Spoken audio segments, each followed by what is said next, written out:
Assalamualaikum warahmatullahi wabarakatuh. Selamat pagi, apa kabarnya hari adik-adik? Mudah-mudahan kita selalu dalam keadaan sehat walafiat ya. Di video kali ini kita akan mempelajari materi pencemaran lingkungan di part 2, pencemaran udara.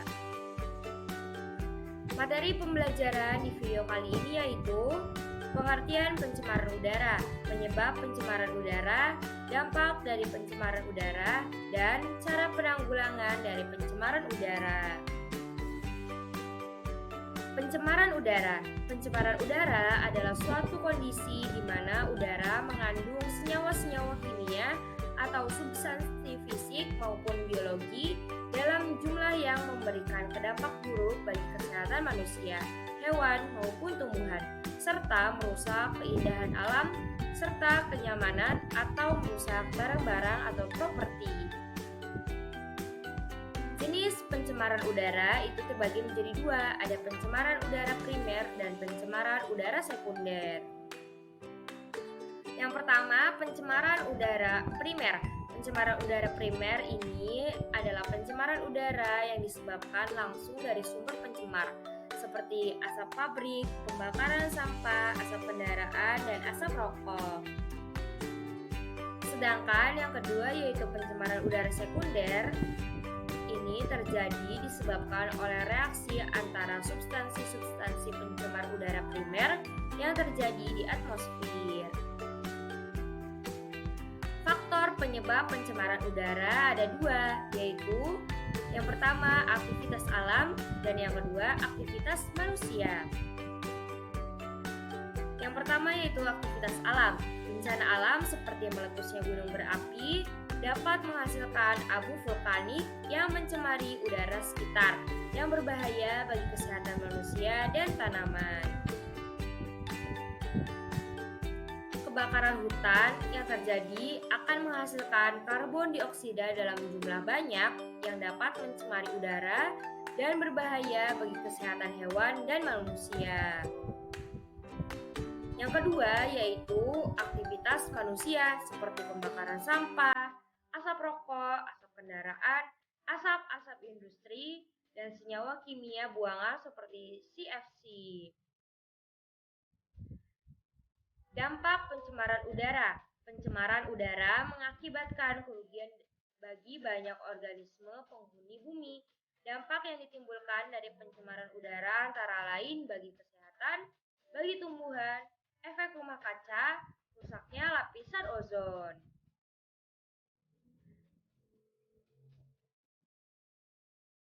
Yang pertama yaitu bagi kesehatan. ISPA, singkatan dari infeksi saluran pernapasan, merupakan salah satu penyakit yang diakibatkan dari dampak pencemaran udara.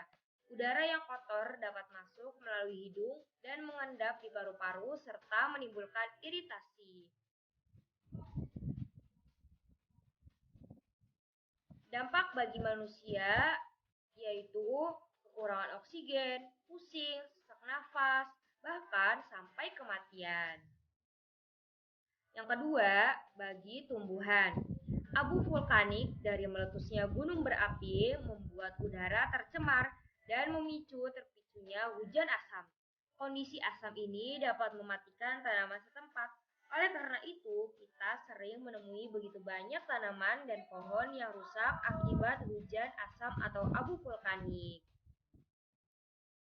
Yang ketiga, efek rumah kaca. Sebagian panas dari matahari dipantulkan, sebagian lagi terperangkap di atmosfer. CO2 dan gas-gas lainnya di atmosfer merangkap panas. Efek rumah kaca yaitu peningkatan suhu bumi. CO dan CO2 akan membentuk semacam lapisan yang akan menahan panas bumi keluar, sehingga panas yang ditimbulkan bumi akan terkurung di dalam seperti pada rumah kaca. Yang keempat yaitu rusaknya lapisan ozon.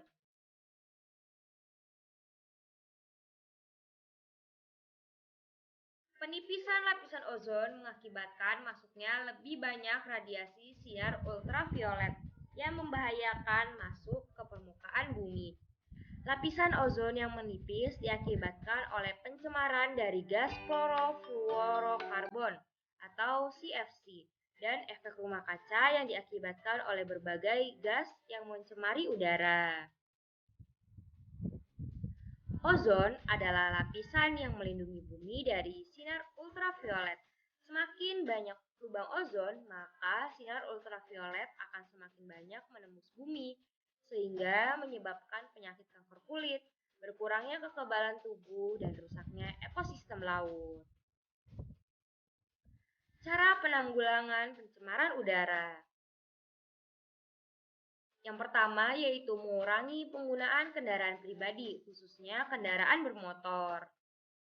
Yang kedua, gunakan transportasi umum. Asap dari kendaraan pribadi merupakan salah satu penyumbang utama kemacetan dan polusi udara di kota. Dengan beralih dari kendaraan pribadi ke transportasi umum, pencemaran udara akibat asap kendaraan pun bisa dikurangi.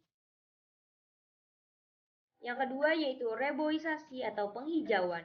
Kegiatan menanam kembali hutan-hutan gundul agar bisa menyerap gas karbon dioksida dari udara. Kita juga bisa mengurangi polusi dengan cara memperbanyak tanaman di dalam rumah atau berkebun di sekitar rumah. Yang ketiga yaitu hindari membakar sampah sembarangan. Yang keempat yaitu hemat listrik. Tenaga listrik di Indonesia kebanyakan masih diperoleh dari mesin pembangkit listrik yang menggunakan minyak atau batu bara, sehingga menciptakan banyak asap dan polusi. Terima kasih telah menyaksikan tayangan ini. Mudah-mudahan video ini bermanfaat ya untuk adik-adik memahami materi pencemaran udara. Jangan lupa like, comment, and subscribe, dan jangan lupa nyalakan lonceng notifikasinya agar adik-adik tidak ketinggalan untuk memahami materi-materi berikutnya. Dan jangan lupa saksikan video selanjutnya di part 3 pencemaran tanah. Wabillahi taufiq wal hidayah. Wassalamualaikum warahmatullahi wabarakatuh.